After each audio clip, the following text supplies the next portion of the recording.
What are we doing here? And where are we gonna go? It's like we just woke up one morning, and then it's welcome to the show. Don't ask any questions, just go with the flow. Make as much money as you can, and try your best not to get broke. Copy everything you see on the TV, from the hairstyles to the clothes, and don't think too often, just do exactly as you're told. And if you ever get confused, then just turn towards the alcohol.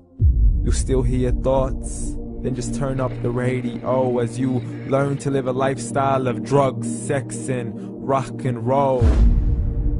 But in all honesty, I just need to know, is there more to the cycle than growing and getting old? Living and dying just to leave behind a happy home and a whole lot of property that somebody else is going to own.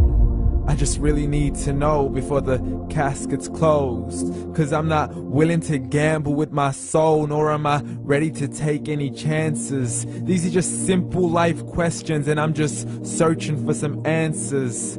Like, what are we doing here? And what is our purpose? How did we get here, and who made us so perfect? And what happens once we go, or is this world all really worth it? Questions we don't answer because apparently we don't really have to. There's no purpose to this life and our existence is merely natural. Then in that case, please let me ask you, did you create yourself, or was it somebody else who had fashioned you? 'Cause you're a being that's impeccable, faultless and unparalleled. You're a product of supreme intelligence, and I'm merely being rational. For there isn't a camera on this earth that can come close to the human eye, nor a computer that can compete alongside the human mind. And if the whole world was to come together, we wouldn't be able to create a single fly. So many signs, yet we still deny.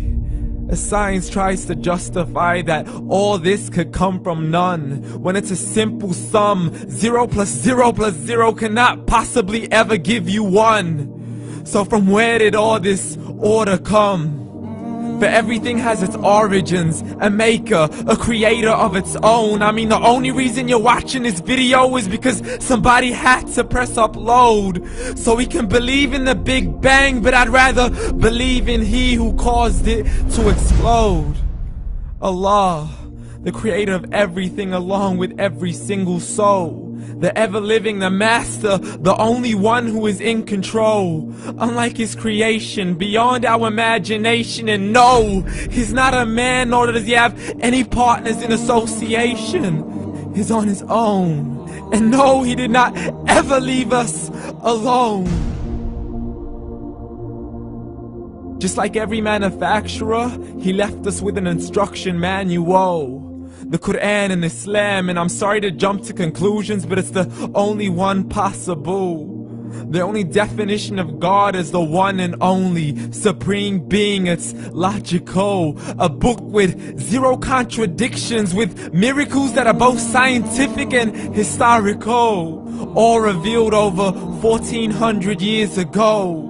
Like the detailed description of the human embryo. The descriptions of the human embryo in the Quran cannot be based on scientific knowledge in the 7th century. To the mountains as pegs holding firm the earth below, and the 2 seas that don't mix in a complete separate flow. To the planets in orbit, alternating night and day as they stay in flow. The expansion of the universe and the creation of everything from H2O.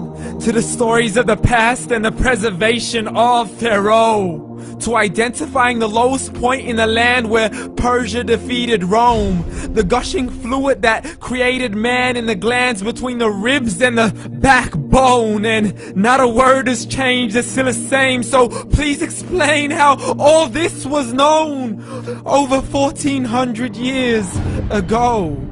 To a man who couldn't read or write, as he would recite whatever the angels spoke. And if you still don't believe, please try to come up with something that's even close. But you can't, so we took God as a mockery and his messengers as a joke. Muhammad could not read or write.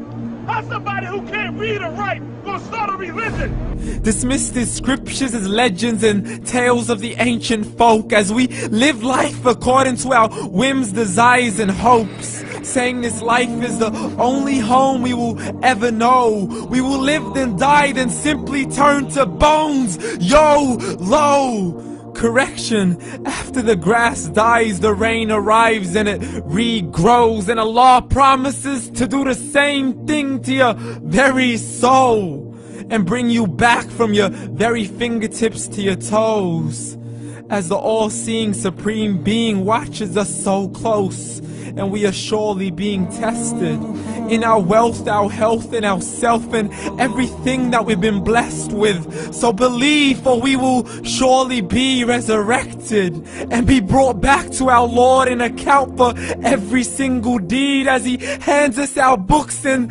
orders us to read. From the bad to the good and everything in between. You yourself are sufficient for your own accountability, so don't be mad at me. You are the one who thought He wouldn't come back to me. I gave you a whole life long to search after me, but you were busy in all that which was temporary. So read, and glad tidings to all those who believed. And if you disbelieve, read. And don't let that day be the first day you find out what your life really means. Read.